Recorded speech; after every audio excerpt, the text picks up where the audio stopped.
Je suis ravie d'être présente avec vous aujourd'hui et je suis très heureuse d'animer cette session qui est très attendue et qui est un événement par la présence de nos intervenants, qui est évidemment un sujet central à la fois sur le thème de la confiance et bien sûr sur l'Europe dont on vit en ce moment même des moments historiques et des moments d'évolution, de transition très importants.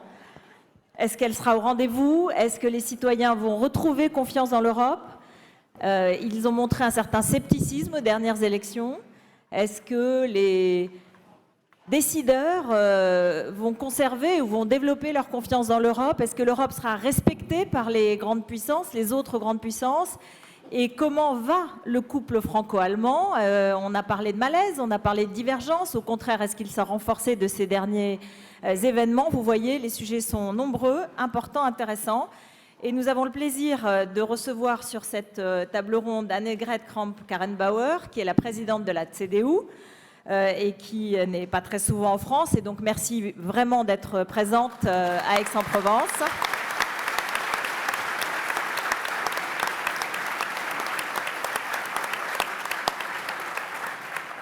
Bruno Le Maire, le ministre de l'Économie et des Finances, merci également d'être présent.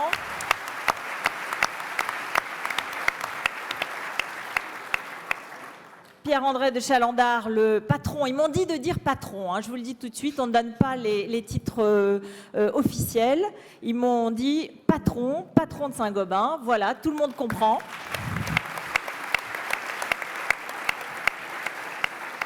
Et Guillaume Faury, patron d'Airbus.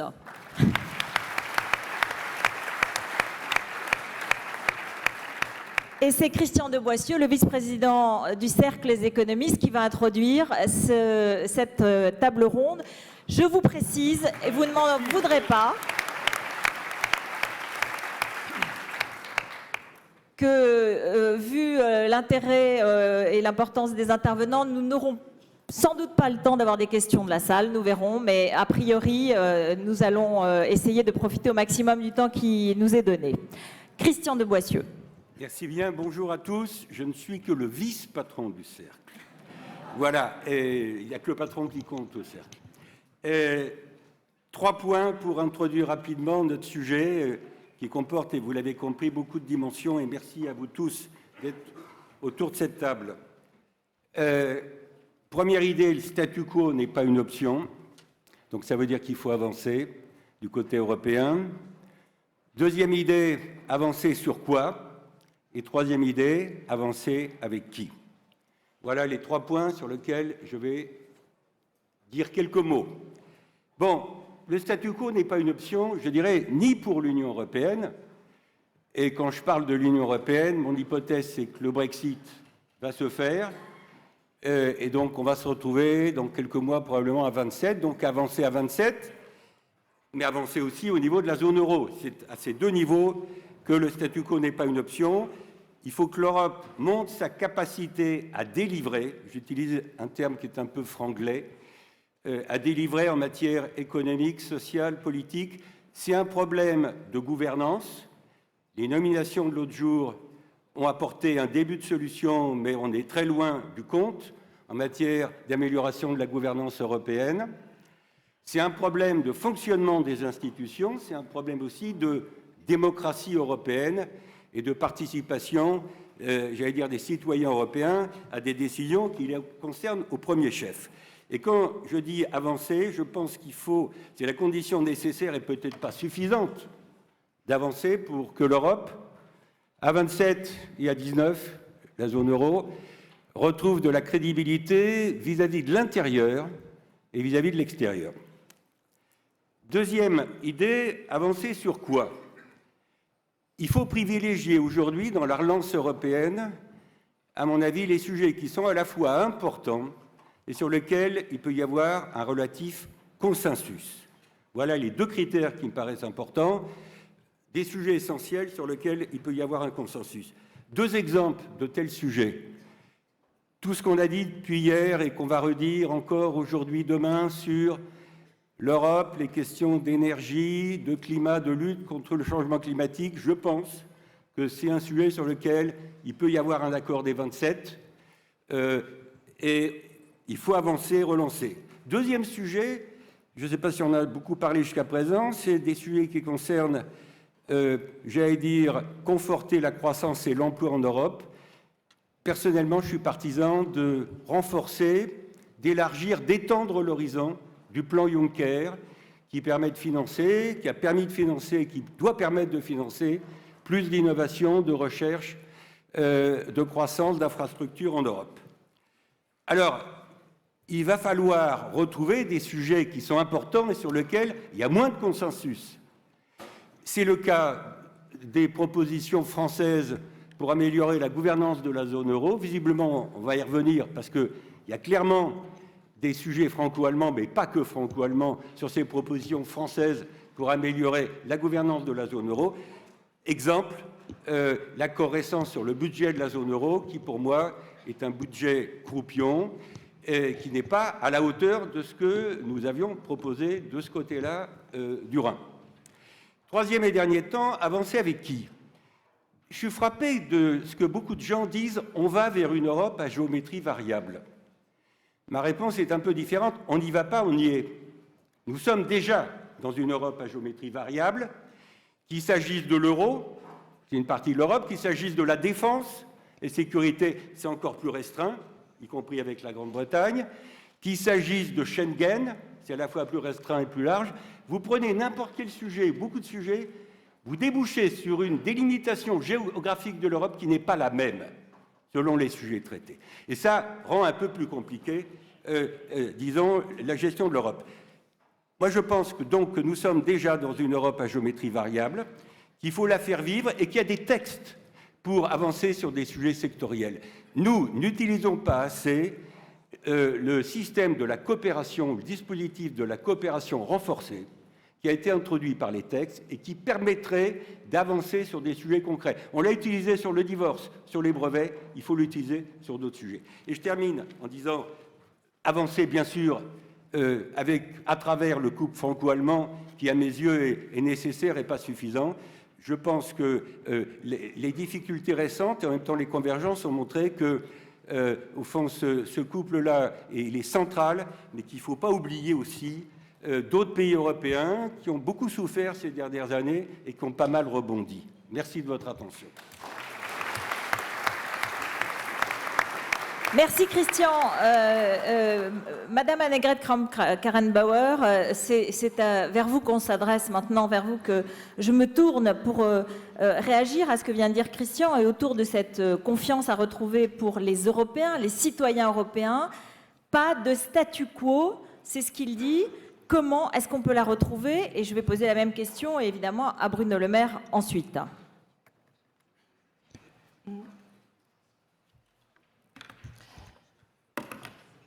Wenn es das Vertrauen der französischen und der europäischen und deutschen Bürger geht, dann ich warte, bis alle die Kopfhörer aufgesetzt haben, die kein Deutsch verstehen. Ça fonctionne?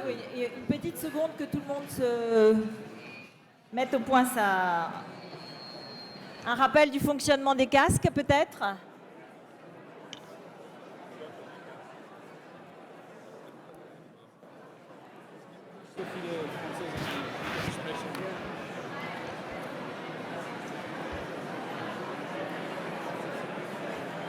Merci, merci, merci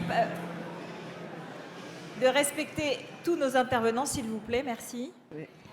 Also wenn es das Vertrauen der Bürgerinnen und Bürger in Europa geht, müssen wir zuerst einmal überlegen, was war der Gründungsimpuls dieser Europäischen Union. Der Gründungsimpuls war, dass Menschen nach den 2 schrecklichen Weltkriegen das Vertrauen verloren hatten und zu Recht verloren hatten in die nationalen Kontroversen und dass sie offen waren für eine Idee, die gesagt hat, wir gleichen Interessen aus, wir bilden eine Union und wir sichern damit Frieden.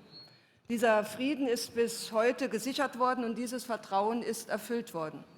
Und deswegen ist die entscheidende Frage, vor der wir heute stehen, die Frage, was sind die Erwartungen, die Wünsche der Bürgerinnen und Bürger in Europa heute? Wofür sollen die Nationalstaaten, aber insbesondere auch Europa als Ganzes mit seinen Institutionen einstehen? Und ich glaube, wir müssen uns bewusst machen, dass dieses Europa, das auf Werten gegründet ist, das demokratisch verfasste Staaten hat, das Prinzipien hat, dass dieses Europa als Ganzes sich in einem Wettbewerb befindet mit anderen Systemen auf der Welt. Mit China auf der einen Seite, mit den Vereinigten Staaten auf der anderen Seite. Und dass es zurzeit um die Frage geht, ob wir als Europäerinnen und Europäer in Zukunft in dieser Welt eine Rolle spielen wollen, dass wir dafür sorgen wollen, unseren Kontinent so zu verfassen, dass er in der Lage ist, diese Werte, diese Art des Zusammenlebens zu verteidigen gegenüber anderen Systemen, die eine andere Herangehensweise haben. Das ist die erste große Frage. Und wenn man sich diese Frage vor Augen führt, dann muss man sich überlegen, was sind die großen Herausforderungen, die wir in Europa haben. Und diese großen Herausforderungen sind zum einen die Sicherheitsfrage. Das heißt, Schengen ist ein Versprechen der Freiheit nach innen, es muss ein Versprechen der Sicherheit nach außen werden. Und es ist die Frage, wie wir in den Entwicklungen von Digitalisierung, von Klimaschutz unsere Antworten so geben können, dass wir auch in Zukunft Wohlstand und Wachstum und damit ein gutes Leben für die Europäerinnen und Europäer, egal in welchem Mitgliedstaat sie leben können, organisieren können. Das sind die großen Fragen und das sind Fragen, die Europa besser gemeinsam organisieren und beantworten kann, als dass dies jeder Staat für sich alleine tut.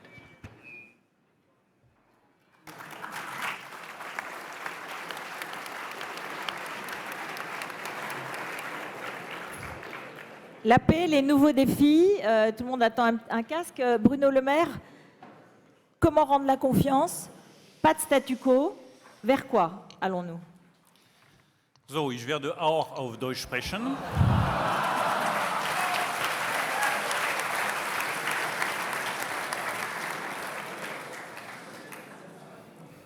Bon, moi je partage tout ce qu'a dit Annegret.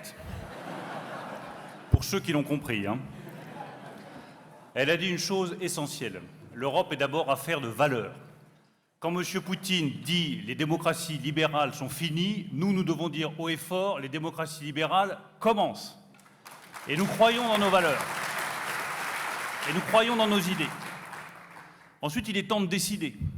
Parce que la montée des populismes est le produit direct de la faiblesse des responsables politiques européens et de leur incapacité à décider. Il faut une Europe qui protège aussi bien contre les sanctions extraterritoriales américaines, parce que les États-Unis n'ont pas vocation à être les gendarmes de la planète, et l'Europe ne doit pas accepter que les États-Unis soient les gendarmes de la planète. Et une Europe qui protège aussi lorsque la Chine veut prendre la maîtrise d'un certain nombre de technologies sensibles en Europe. Nous devons être capables de dire oui aux investissements constructifs, non aux investissements de pillage. Nous devons avoir une Europe qui protège contre des géants du numérique qui veulent prendre nos données sans payer les mêmes impôts et les mêmes taxes que ce que payent les entreprises françaises. Nous mettrons en place une fiscalité du numérique sur les géants du numérique. Nous devons avoir une Europe qui protège contre une éventuelle crise économique ou une éventuelle crise financière. Et je rejoins ce qui a été dit tout à l'heure par Christian, et je vais être très clair avec lui. Nous avons un budget de la zone euro. Nous avons négocié dur jusqu'à 5 heures du matin pour avoir ce budget. Mais ce budget de convergence, qui n'est pas encore un budget de stabilisation, c'est un point de départ, ça n'est pas un point d'arrivée. Nous voulons, nous Français, un budget de stabilisation pour la zone euro, un budget de solidarité entre les États membres de la zone euro. Nous voulons aussi une Europe qui protège, mais une Europe qui investit, qui innove. Regardez ce que nous avons fait cette semaine. Nous avons obtenu la signature de la Pologne pour avoir enfin une filière de batteries électriques que nous avons construite avec mon ami Peter Altmaier. Demain, quand vous aurez une voiture électrique, si vous avez à l'intérieur de votre voiture une batterie européenne et pas une batterie chinoise ou sud-coréenne, c'est parce que la France, la Pologne et l'Allemagne se sont mises d'accord pour construire cette filière des batteries électriques européennes. Nous voulons de nouvelles politiques de concurrence, nouvelles politiques industrielles pour bâtir des champions industriels européens. Et nous ne voulons pas nous satisfaire du niveau de croissance européen tel qu'il est aujourd'hui. La croissance faible, telle qu'elle est dans la zone euro, n'est pas l'avenir de la zone euro. J'ai proposé à nos amis allemands, et nous en discutons, un pacte de croissance pour profiter du fait que les taux d'intérêt sont faibles et que la politique monétaire est accommodante. Ce pacte de croissance pour la zone euro, ce serait 3 choses. Des réformes structurelles, comme celles que nous faisons avec le président de la République. Le respect de nos engagements budgétaires, pour être crédibles, mais en même temps, plus d'investissements de la part de ceux qui le peuvent dans l'innovation, dans la recherche, dans les infrastructures, pour nourrir la croissance de la zone euro. Ensuite, avec qui est-ce qu'on avance et comment? D'abord, si on veut avancer, il faut revenir sur certaines règles qui ne marchent pas. La règle de l'unanimité est un facteur de blocage de la zone euro et de l'Europe tout entière en matière fiscale, sur la fiscalité du numérique, sur les transformations fiscales. Je propose que nous passions de la règle de l'unanimité à la règle de la majorité qualifiée. Et enfin, pour terminer, avec qui? Évidemment, avec nos amis allemands. Et la relation franco-allemande, quand je regarde les résultats, et contrairement à ce que je lis ici ou là, elle n'a jamais été aussi bonne. Et regardez, avec Annegret, nous formons un couple magnifique. Mais ce couple-là ne suffit plus. Et il est indispensable que chaque proposition européenne, chaque proposition franco-allemande, soit ouverte à nos partenaires du Sud, nos partenaires du Nord et nos partenaires de l'Est. J'insiste là-dessus. Les pays de l'Europe de l'Est ont le sentiment parfois d'être négligés, d'être méprisés, que nous n'avons pas tenu suffisamment compte de leur histoire et de ce qu'ils ont vécu pendant 70 ans de domination soviétique. Nous devons tendre la main à la Pologne et aux pays de l'Est pour réconcilier Europe de l'Est et Europe de l'Ouest et montrer à M. Poutine que la démocratie libérale européenne est vivante et unie.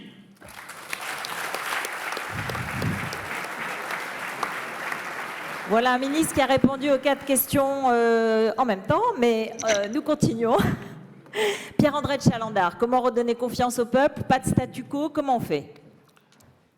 Bon, moi je souscris bien évidemment à tout ce que vient de dire Bruno Le Maire. Le sujet, c'est qu'il faut arriver à le faire partager aujourd'hui. Et s'il y a une certaine défiance d'Europe chez les Européens, et qu'il y a en même temps un mépris d'Europe de la part des grandes puissances, quand ce n'est pas les États-Unis, la Chine, la Russie, quand ce n'est pas une volonté de détruire l'Europe, c'est parce que je pense que l'Europe aujourd'hui n'a plus suffisamment de sense of purpose, comme disaient les Américains, ou pour employer votre vocabulaire dans la loi Pacte, Monsieur le Ministre, n'a plus suffisamment une raison d'être claire et partagée.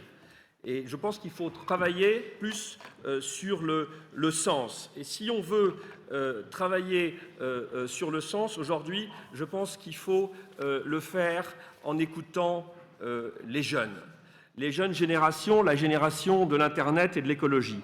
C'est en partant des expériences des jeunes, de ces préoccupations et de ces exigences, comme on a dit, on entraînera tous les Européens. Et la jeunesse, elle ne demande qu'à être mobilisée. C'est la génération Erasmus, probablement une des plus belles réalisations concrètes de l'Europe. Et je ne partage pas tout à fait ce qu'a dit Ruth Elkrief tout à l'heure. Pour moi, les élections européennes récentes, c'est quand même aussi une triple bonne nouvelle. Plus de participation, un engagement très important des jeunes et qui ont affirmé haut et fort leur volonté de travailler sur les enjeux de la planète, l'environnement et le climat. Souvenons-nous aussi que les jeunes, ils ont voté contre le Brexit.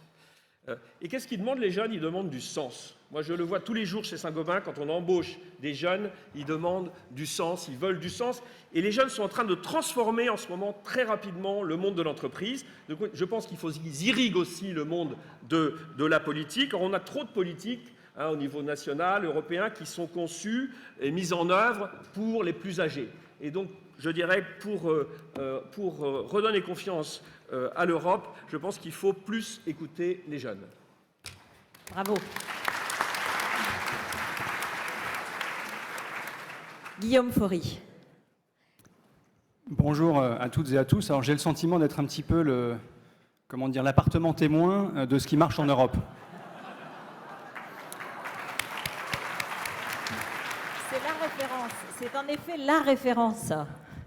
Et je suis mal à l'aise avec le titre, parce que la confiance en l'Europe, moi je l'ai, et il y a la plus grande partie des salariés et des partenaires d'Airbus qui l'ont aussi.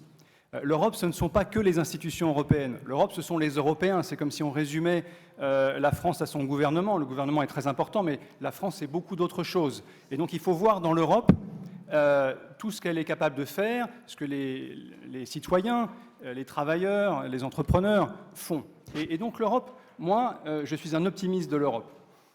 La confiance, elle est abîmée néanmoins. Et donc, il faut en avoir conscience. Et il faut jouer chacun notre rôle. La question n'est pas ce que l'Europe peut nous donner, mais peut-être ce qu'on peut apporter à l'Europe. Et l'Europe, elle a besoin de projets concrets. Airbus, c'est au départ un projet concret, une vision commune d'entrepreneurs, d'ingénieurs, de politiciens, les Français et les Allemands, qui ont eu un rêve fou de faire un avion bimoteur long courrier. Et ça a commencé comme ça. Et 50 ans plus tard, parce qu'on a célébré récemment nos 50 ans, on a une aventure européenne extraordinaire. Donc la capacité à faire en Europe, elle est infiniment plus grande que ce qu'on fait quand on critique les institutions européennes. La confiance, je pense qu'elle se gagne par des choses concrètes. On n'a pas confiance dans ce qu'on ne connaît pas. Et tous les jeunes, comme tu l'as dit, tous les jeunes qui circulent en Europe, qui utilisent Erasmus, qui font Erasmus, qui profitent d'Erasmus, qui font une partie de leurs études ailleurs que dans leur pays d'origine, ces jeunes y croient fortement à l'Europe. Parce que quand on la pratique, l'Europe, eh bien on l'aime. Et quand on l'aime, on la fait réussir. Donc je pense qu'il y a avant tout un sujet de confiance en nous, un sujet de mieux se connaître et de soutenir toutes les initiatives qui font que des projets à plusieurs, l'Europe ce n'est pas que l'ensemble des 27 systématiquement entre eux, il peut y avoir des projets plus petits, de faire que ces projets naissent, existent, grandissent. Certains ne réussiront pas, mais d'autres réussiront. C'est ça qui fera l'Europe. Et j'appelle de tous mes voeux les gouvernements, et en particulier les Français et les Allemands. On va reparler du couple franco-allemand, qui pour nous est absolument essentiel, bien sûr. On est ravis quand il y a des initiatives. Toutes ne marcheront pas, il ne faut pas les critiquer, il faut les encourager. Parce que oui, nous avons en Europe la capacité à faire des choses fantastiques qui réussissent. Et nous, on est des inconditionnels de l'Europe.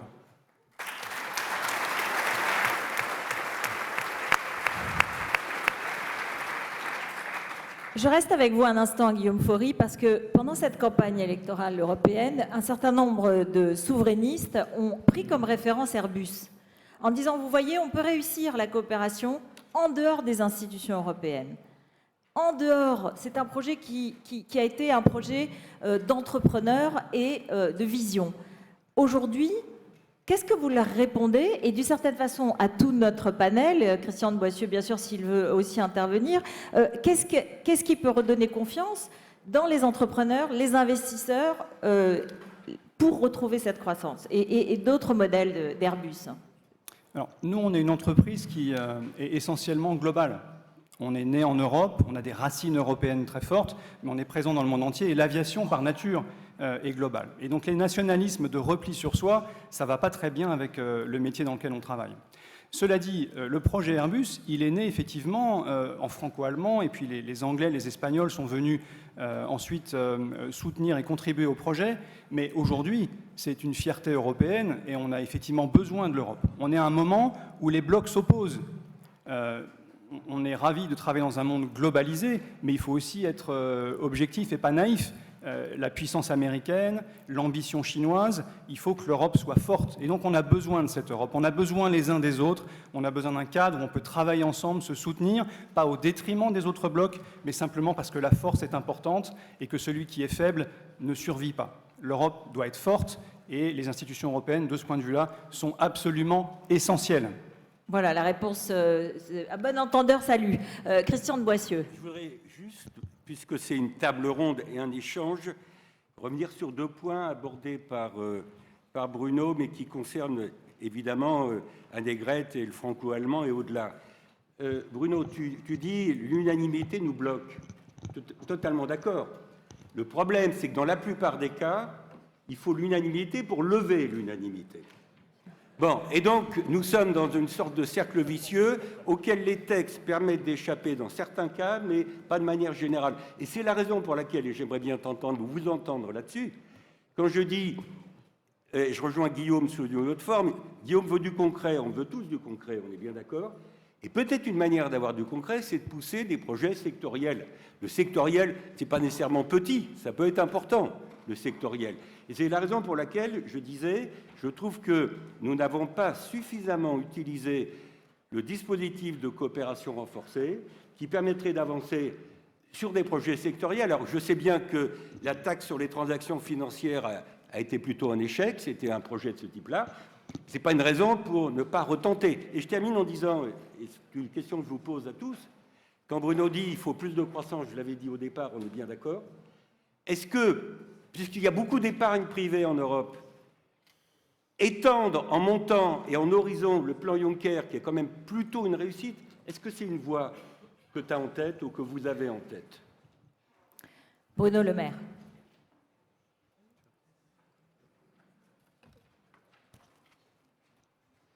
Bon, je rejoins entièrement ce qui a été dit par Guillaume tout à l'heure. L'Europe a besoin de force. La force, elle est politique, elle est économique, elle est dans les projets que nous portons. Je reprends l'exemple des batteries électriques. À un moment donné, les batteries, vous les avez ou vous ne les avez pas. Vous les importez ou vous les produisez chez vous. Ce que nous savons, c'est que demain, la moitié de la valeur d'un véhicule, ce sera la batterie électrique. Donc si nous importons la moitié de la valeur du véhicule et qu'on ne garde pas la valeur chez nous, en Europe, nous serons faibles, dépendants de la Chine, de la Corée du Sud. Donc il faut bâtir cette indépendance et cette force. Et demain, nous allons avoir une usine pilote en décembre, 2 usines, une en France, une en Allemagne, 1500 emplois chacun, une usine en Pologne pour le retraitement, et à terme, c'est des évaluations de la Commission européenne, 1 à 2 millions d'emplois sur la seule filière des batteries électriques. Ça, c'est de la force. Ça, c'est un projet très concret. On peut toujours critiquer le couple franco-allemand. Il se trouve que c'est uniquement parce que France et Allemagne se sont mis d'accord que tout d'un coup, tout le monde est intéressé et nous rejoint. Est-ce qu'on peut le faire sur d'autres domaines? Oui. On le fait sur les nanotechnologies, entre la France et l'Italie, notamment avec STMicro. On doit le faire sur l'intelligence artificielle. Mettre en relation nos centres de recherche, nos chercheurs, nos données, nos stockages de données, pour être, là encore, indépendants et autonomes et ne pas dépendre soit des algorithmes chinois, soit du stockage de données américains. C'est un enjeu absolument crucial pour nous et nous travaillons avec Peter Altmaier, avec l'Allemagne, à des initiatives sur l'intelligence artificielle. Ce ne sera pas l'appartement témoin de Guillaume, parce qu'on ne va pas créer une entreprise de l'intelligence artificielle, ça n'aurait aucun sens. Mais c'est une coopération entre les États qui nous permettra de mettre en commun nos ressources et d'être puissants sur l'intelligence artificielle, où ce qui est en jeu, chacun l'a compris, ce n'est pas uniquement la puissance économique, c'est la liberté de chaque individu. Parce que si demain, nous laissons Amazon créer sa propre monnaie souveraine, si nous laissons les géants du numérique posséder nos données et les contrôler, si nous ne contrôlons pas l'accès aux données de santé et que nous ne garantissons pas le secret absolu sur les données de santé, ce n'est pas notre économie qui sera menacée, ce sont nos libertés individuelles et c'est notre modèle de société qui sera menacé. Un tout dernier point pour répondre à la remarque de Christian. Oui, utilisons effectivement le plan Juncker, c'était un beau succès, pour investir davantage. Regardons dans quel domaine nous pouvons investir et puis regardons aussi les différences des différents États. Il y a des États qui peuvent investir parce qu'ils ont une situation budgétaire qui est saine, d'autres qui peuvent moins investir parce que leur situation budgétaire est moins bonne. Eh bien, la solidarité européenne, c'est de faire en sorte que ceux qui peuvent investir plus investissent plus et que ceux qui ne peuvent pas investir pour le moment redressent leurs finances publiques, améliorent leur compétitivité et rejoignent ensuite les investissements collectifs. Madame Kramp-Karrenbauer, donc réponse à cela, mais d'abord, juste un petit mot. On a vu que la fusion Alstom-Siemens n'avait pas pu avoir lieu. Ça, c'est pas très encourageant dans le type de projets globaux que l'Europe voulait monter. Et puis, comment vous répondez à Bruno Le Maire, qui, ça fait la 2e fois qu'il le dit, que les pays qui peuvent investir, investissent. On a compris qu'il s'adressait à vous. 2 fois.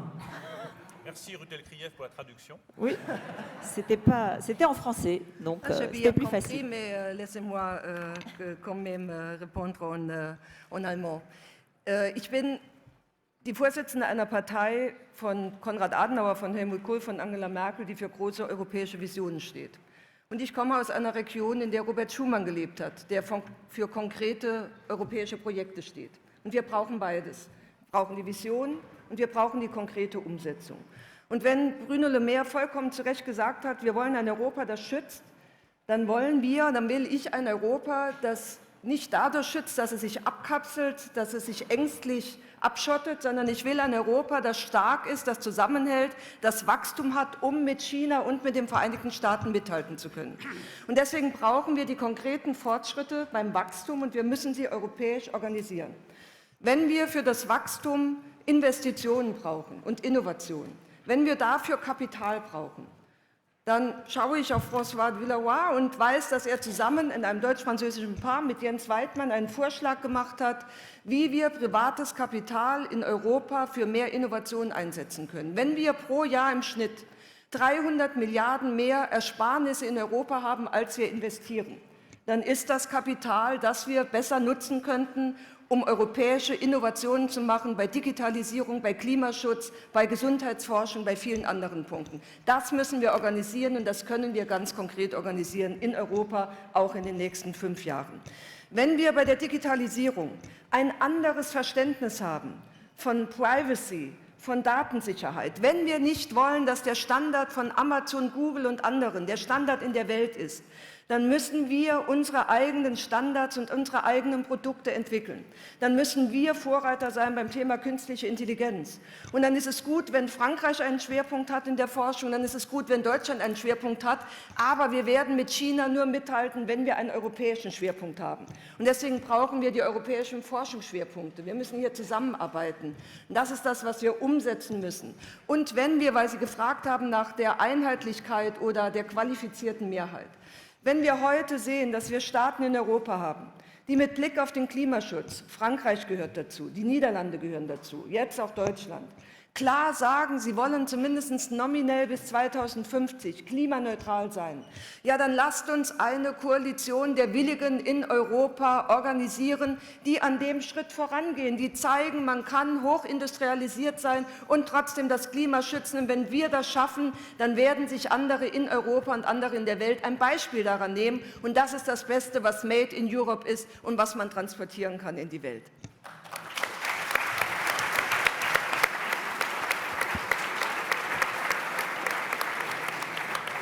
Pas pour une Europe qui se cloisonne pleine d'angoisse, mais pour une Europe forte et notamment, par exemple, sur une organisation pour le climat. Voilà la réponse en partie de Madame Kramp-Karrenbauer, Pierre-André Chalandard. Oui, moi je voulais justement illustrer ce point et dire que le sujet des valeurs et du sens et le sujet de la puissance, ils ne sont pas antinomiques du tout. Et le climat me paraît une des meilleures illustrations. C'est d'ailleurs ce que je dis, il faut écouter les jeunes, ils nous parlent du climat. Mais je pense que sur le sujet du climat, on sait aujourd'hui, que les réponses techniques existent. Je suis bien placé chez Saint-Gobain pour le dire. 2, que c'est un très bon sujet d'investissement au niveau européen. Et 3, que c'est vraiment le sujet sur lequel on ne peut pas avancer tout seul dans les différents pays. Et même, je dirais, tous les scientifiques et les économistes s'accordent pour dire qu'il faudrait une gouvernance mondiale. En pratique, vu ce qui se passe dans les autres pays du monde, on n'est pas près de l'avoir, cette gouvernance mondiale. Et donc oui, l'Europe doit avancer, et l'Europe doit, compte tenu de ses valeurs, être en avance, mais l'Europe doit aussi, sur ces sujets-là, se protéger. Et moi, je pense qu'on va aller vers une tarification du carbone, c'est compliqué, mais on va y aller en Europe. On ne pourra pas le faire si on n'a pas un mécanisme de protection aux frontières de l'Europe.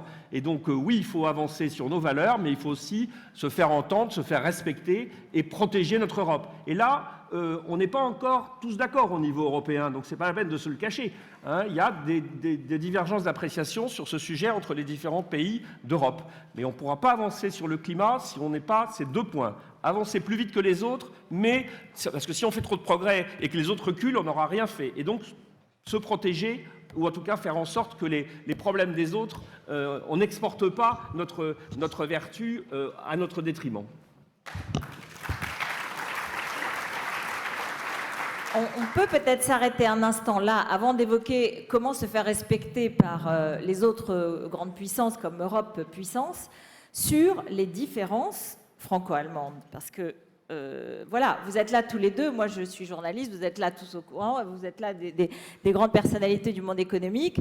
Il y a beaucoup de questions qui se posent là-dessus quand même. On a eu, Madame Kramp-Karrenbauer, on a eu vos déclarations sur vous étiez contre le SMIC européen, vous étiez contre Strasbourg comme siège, vous avez eu un certain nombre de déclarations. Là aussi, on entend peut-être sur la protection, vous dites, vous, pas de cloisonnement comme angoisse, mais soyons forts et c'est comme ça qu'on se fait respecter.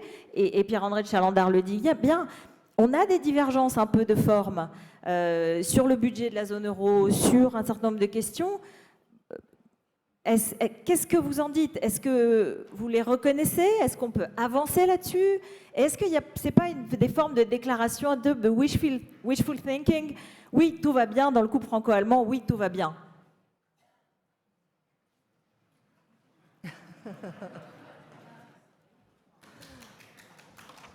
Non, ce n'est pas tout d'accord au bilan du couple franco-allemand. Et laissez-moi dire, moi je viens de l'Alsace et je suis totalement franco-allemand, c'est ma région. Et c'est pourquoi avec mon gouvernement, j'ai développé une stratégie France pour faire et laisser croître une génération qui parle parfaitement et mieux que moi, parfaitement bilingue franco-allemand. Mais je sais où nous avons des différents intérêts et des questions que nous avions parlé. Et ça, c'est un peu compliqué. C'est pourquoi laissez-moi continuer dans ma propre langue. Merci. Alors,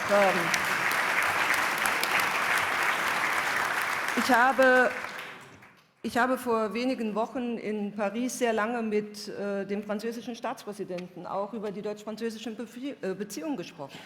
Und wir haben vor allen Dingen darüber gesprochen, wo wir einer Meinung waren und wo wir der Auffassung sind, dass in der Zusammenarbeit von Deutschland und Frankreich Europa nach vorne gebracht werden muss. Das ist das Thema Sicherheit. Ich habe eben gesagt, die Grundlage unseres Wohlstandes, unseres Zusammenlebens ist Schengen, ist die Freiheit nach innen. Aber wer nach innen frei bleiben will, muss nach außen sicher sein. Also sind wir uns einig, wir brauchen einen Schutz unserer Außengrenzen, wir brauchen eine gemeinsame Verteidigungspolitik. Wir haben beide den Vorschlag gemacht, einen Europäischen Sicherheitsrat einzurichten unter Einbeziehung von Großbritannien. Und ich habe gesagt, ich wünsche mir einen europäischen Sitz auch bei den Vereinten Nationen im Sicherheitsrat, aber nicht um den französischen zu ersetzen, sondern um ihn zu ergänzen, weil beide Sichtweisen, die französische und die europäische, auch notwendig sind. Wir sind uns einig, dass wir eine Union brauchen für Innovation und für Wachstum und für Investitionen. Dazu haben wir heute einiges gehört. Ich glaube, gibt es viele gemeinsame Vorschläge. Und wir haben uns auch darüber unterhalten, wo wir im Ziel einig sind, aber uns vielleicht darüber streiten, wie es der beste Weg ist. Ich will ein Europa, das zusammenhält, das auch sozial zusammenhält. Ich will es insbesondere dadurch erreichen, dass ein Problem, das wir in allen europäischen Ländern sehen, auch in Deutschland, etwa zwischen Ost und West, nämlich dem großen Gefälle zwischen den großen Städten auf der einen Seite und den ländlichen Regionen auf der anderen Seite, etwas, was Sie in Frankreich auch diskutieren, dass wir dort investieren mit europäischen Mitteln, dass wir dort den Hebel ansetzen und deutlich machen, wer in Europa lebt, der hat ein besseres Leben, als wenn er nicht in Europa lebt. Das ist die Aufgabe, dafür sind wir gewählt worden, das wollen wir gemeinsam, Deutsche und Franzosen. Und wenn wir auch aus unserer Tradition manchmal eine andere Vorstellung haben, wie wir auf diesem Weg kommen, sei es drum, die besten Zeiten in Europa waren immer, wenn wir über diese Konflikte hinweggekommen sind, haben eine Lösung entwickelt, die nicht nur für Deutschland und Frankreich funktioniert hat, sondern, da gebe ich Ihnen vollkommen recht, vor allen Dingen funktioniert hat, auch für die anderen Staaten in Europa. Wir haben eine Freundschaft, aber die ist nie exklusiv, sie ist immer ein Mittel zum Zweck, um Europa zusammenzuhalten. Das ist der Gründungsimpuls, das war die große Aufgabe von Konrad Adenauer, von Charles de Gaulle und dieser Aufgabe sind wir auch heute noch verpflichtet.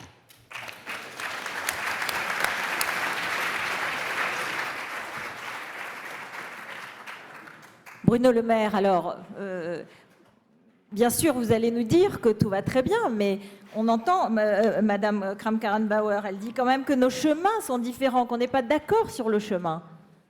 On a des objectifs communs, mais on on est quand même dans une discussion permanente et dans laquelle ce n'est pas aussi fluide que ce qu'on voudrait nous faire croire. Moi, je crois que c'est justement ce qui fait la beauté du couple franco-allemand, c'est que nous sommes très différents. Regardez d'où nous venons. Nous n'avons pas la même conception de l'organisation des sociétés. Quand vous discutez avec nos partenaires allemands, la référence absolue, c'est le droit. C'est Karlsruhe. L'argument ultime d'un ministre allemand, Michel Sapin pourrait en témoigner, c'est de nous expliquer que Karlsruhe ne sera pas d'accord.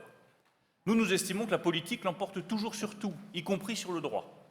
Et culturellement, c'est une différence majeure. Nous nous disons, mais si, il suffit de le vouloir politiquement, et ça se fera, puis tant pis pour le droit. Et nos amis allemands nous disent, non, il y a un droit, et il faut le respecter. Nous sommes un État central, l'Allemagne est un État fédéral. L'Allemagne croit à la force du marché, et l'idéologie dominante en Allemagne du point de vue économique, c'est l'ordolibéralisme.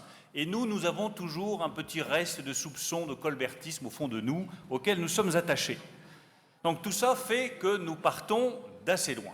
Et malgré tout, quand je regarde ce qui a été parcouru comme chemin depuis 2 ans, c'est quand même considérable. Moi, je me souviens de ma première visite à Berlin comme ministre des Finances, avec mon ami Wolfgang Schäuble, personnalité politique allemande pour qui j'ai respect, admiration et amitié.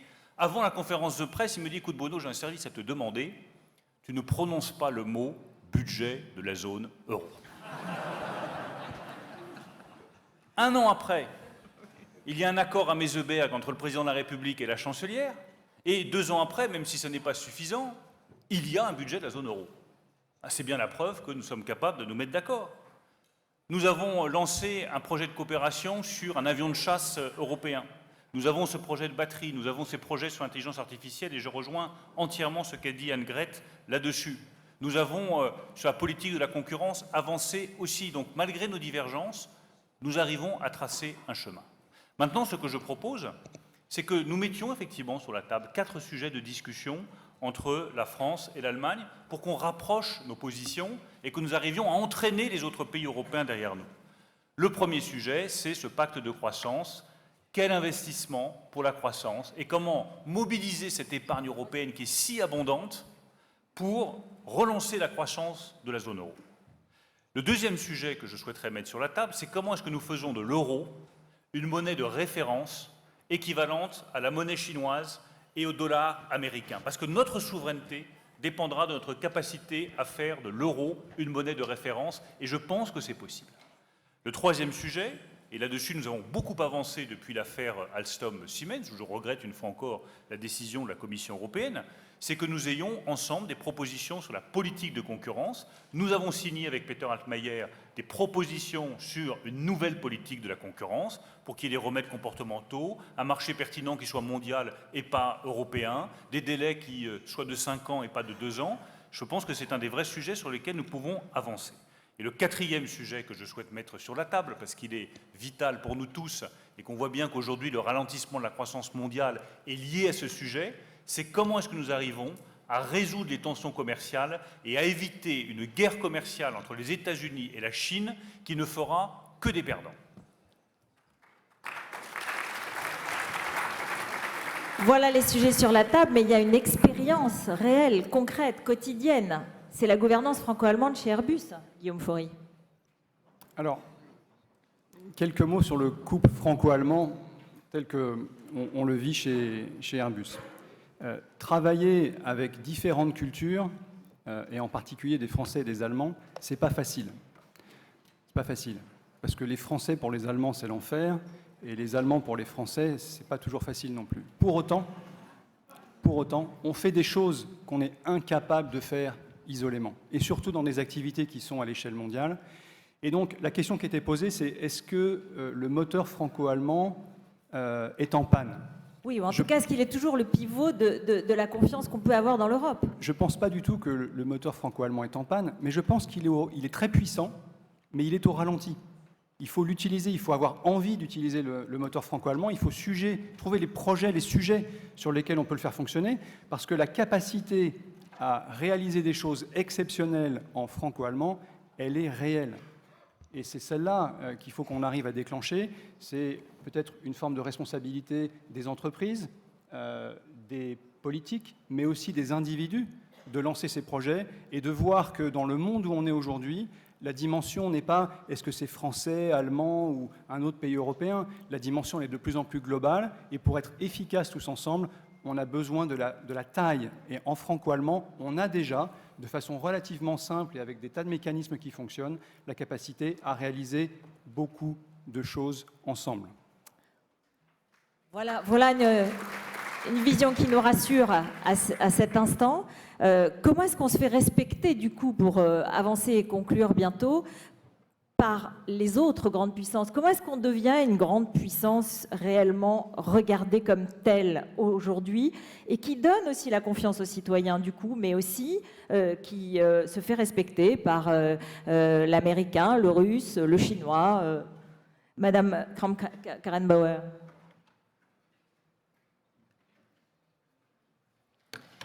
Wir werden dann respektiert, wenn wir als Europa unsere Stärke zeigen. Wenn wir uns auseinandersetzen, etwa mit den großen Digitalplattformen der Vereinigten Staaten oder aus den Vereinigten Staaten, dann ist das Größte, was wir einbringen können, die Marktmacht von 500 Millionen Europäerinnen und Europäern. Und damit zu sagen, wir bestimmen Regeln, wir wollen Regeln von Datenschutz, wir wollen Regeln von Privacy, das ist etwas, was wir durchsetzen können. Keiner für sich alleine, nur gemeinsam. Wir werden von Russland nur akzeptiert werden, wenn wir deutlich machen, dass wir Regelverletzungen, dass wir Völkerrechtsverletzungen von Russland nicht akzeptieren. Und Russland hat Völkerrecht verletzt. Es hat das Recht der Ukraine über seine eigenen territoriale Unversehrtheit zu entscheiden, verletzt. Und es verletzt Menschenrechte. Es spricht von einer illiberalen Demokratie.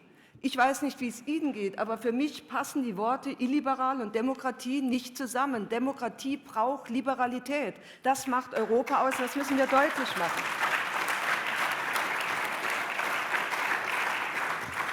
Und wir dürfen gegenüber China nicht naiv sein.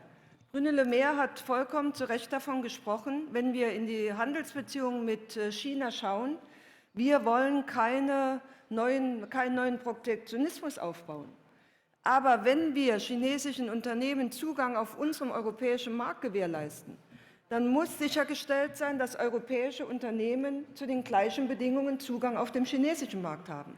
Und wenn unser Wettbewerbsrecht, und da komme ich zu Siemens und Alstom nochmal, das nicht hergibt, weil wir immer noch eine starke Sicht haben, nur auf den Binnenmarkt und auf diesen internationalen Systemwettbewerb noch nicht eingestellt sind, dann müssen wir unser Wettbewerbsrecht, dann müssen wir unsere Verträge auch daraufhin anpassen.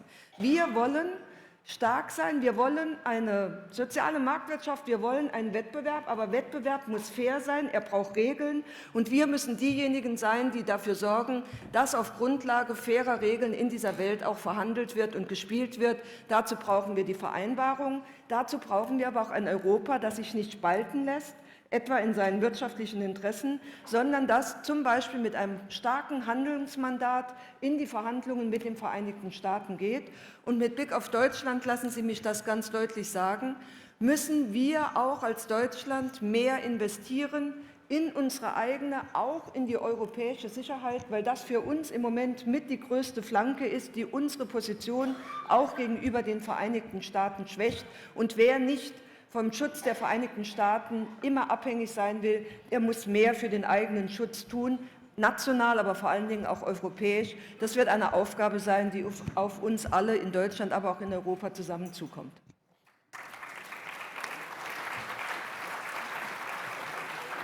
Oui, mais est-ce que tout le monde est d'accord? Est-ce qu'on peut avancer quand même? Ce sont des grands principes, mais en vérité, après, il y a beaucoup de divergences et ça ne fonctionne pas. Pierre-André de Chalandard et puis Bruno Le Maire. Moi, je voudrais rajouter par rapport à ça une autre dimension qui me paraît très importante, c'est que par rapport à ce qu'on a besoin aujourd'hui, je crois que l'Europe a besoin d'être mieux incarnée. Et je voudrais prendre 2-3 exemples. Tout le monde s'accorde à dire que dans les discussions difficiles avec nos amis anglais sur le Brexit, on a eu une très bonne incarnation réalisée par Michel Barnier. Deuxième chose, et je réponds à la question sur le couple franco-allemand, il a quand même donné la manifestation, de mon point de vue, dans les 10 derniers jours, qu'il était encore assez vivace. Et je veux espérer que le nouveau casting, comme on dit, à la tête de l'Europe, incarne mieux et permette d'avancer plus. Parce que quand on veut être puissant et exister face à M. Xi Jinping et ses routes de la soie qui cherchent à nous diviser, ou aux États-Unis, je pense que l'incarnation de l'Europe est un sujet extrêmement important. Puis je voudrais dire une deuxième chose, sortant peut-être de mon domaine de compétence sur la politique, mais j'observe les relations franco-allemandes aussi depuis longtemps, et je pense que les tempos politiques sont très importants, et on a eu pendant quand même 10-15 ans, jusqu'à il y a 2 ans, le sentiment que les Allemands nous attendaient. Quand est-ce que vous allez être prêts à faire plus d'Europe? Quand est-ce que vous allez être prêts? Depuis 2 ans, on a une situation politique en France qui a changé, on a l'impression qu'on est plus prêt. Je pense qu'il faut qu'on apprenne aussi en France à donner un petit peu de temps aux Allemands qui en ont besoin aujourd'hui d'un point de vue politique. Et donc moi je suis très confiant dans le couple franco-allemand. Bruno Le Maire. Sur la puissance, je pense qu'il y a des degrés de puissance, certains qui sont déjà franchis, d'autres qui nous restent à franchir. Il y a un accord avec l'Allemagne sur le fait qu'il n'y aura pas d'Europe puissante sans une économie puissante. Et là-dessus, nous sommes d'accord et nous avançons. Sans une capacité à négocier, j'y reviendrai, des accords commerciaux satisfaisants, là aussi, nous progressons. Il y a un deuxième attribut de puissance qui est devenu absolument décisif. C'est la puissance technologique. Il n'y a plus de souveraineté politique sans souveraineté technologique. Si vous n'êtes pas souverain sur l'intelligence artificielle, sur les batteries, sur l'énergie, vous pouvez toujours parler de souveraineté politique. Ça n'a aucun sens. Il faut être souverain technologiquement pour être souverain politiquement. Et c'est un des grands points d'accord que nous avons avec l'Allemagne. Et puis le troisième élément de puissance, c'est l'élément politique et militaire. Et on voit bien là aussi que les choses se rapprochent et que l'Allemagne a pris conscience de la nécessité d'être aussi une puissance militaire, d'augmenter son budget de défense, de participer à l'équipement militaire de l'Europe. Donc je pense qu'on progresse de ce point de vue-là. Si je peux terminer par une note plus légère, ce qui complique évidemment un peu les choses, c'est que nous avons, entre pays européens, des modalités de négociation un peu différentes d'un pays à l'autre. The art of the deal, pour citer les grandes références, est un peu différent d'un pays à l'autre. Le Britannique, il accepte toujours les deals, mais une fois que le deal a été conclu, il ne le tient jamais.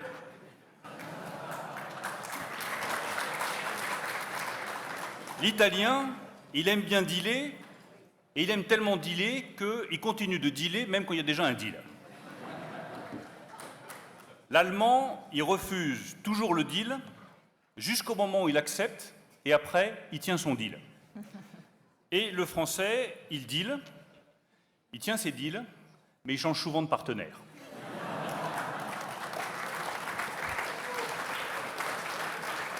Guillaume Faury, pour conclure, la puissance, est-ce que Airbus en est un bon exemple? C'est ainsi qu'il faut fonctionner, même si peut-être qu'avec le Brexit, ce sera plus compliqué, et on finira là-dessus. Je pense qu'il faut être très humble sur ce qui s'appelle la puissance pour une entreprise. Je pense qu'il faut être très ambitieux et toujours voir plus loin et continuer à investir. Nous, on voit le défi du climat et celui de la digitalisation comme des opportunités extraordinaires d'investir, de progresser, de préparer le monde de demain dont on a besoin. Je voudrais citer une anecdote pour mettre en évidence le risque qu'on a en Europe. Il y a une anecdote qui dit « Face à une nouvelle technologie, les Américains en font un business, les Chinois la copient et les Européens la réglementent. » Il faut faire attention à ce que la réglementation vienne au service de l'innovation, de l'investissement, et pas au contraire qu'elle la bride. Et donc mon souhait, ma demande, mais aussi mon espoir, car je crois qu'on est capable de le faire, c'est de créer ce cadre réglementaire, si possible aussi large que possible avec nos partenaires au-delà des frontières européennes, pour construire l'aviation de demain qui permettra effectivement à Airbus, à d'autres entreprises dans le sillage, de continuer à se développer, à grandir, car le savoir-faire, l'esprit d'entreprise, on l'a en Europe, ça c'est une certitude absolue.